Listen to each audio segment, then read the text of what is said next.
Kapag kayo may nakitang ganare sa gabi, nako kunin ninyo. Yo, isang magandang buhay na naman sa inyong mga kaibigan. Welcome back sa ating munting channel. So ayan na nga, nakakita na ba kayo ng maliit na insektong umiilaw-ilaw o kumikislap-kislap sa gabi? Ayun yung alitap-tap, ano.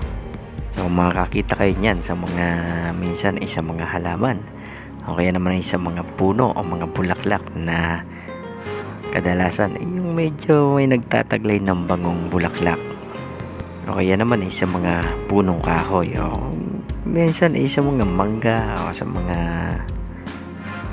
basta sa mga punong kahoy, kung anong kahoy ang magustuhan nila na pagkumpul-kumpulan sa gabi. So kadalasan nasa mga probinsya na iyan, sa mga lugar na bibihira na ang mga taong naninirahan.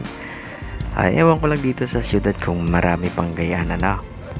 So ayun na nga, kapag may nakita kayong punong kahoy, halaman, o kung saan man sila dumadapo, kumuha kayo ng sanganon.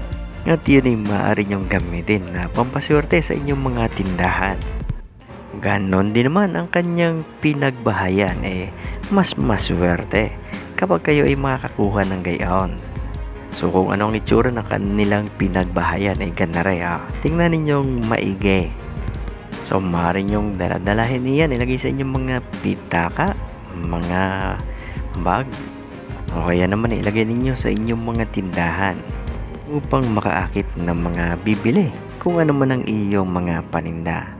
So ito ay para sa mga naniniwala lang. Kung kayo ay hindi naniniwala, huwag ninyong gawin. Hanggang sa muli, good luck, God bless, at ingat kayo palagi.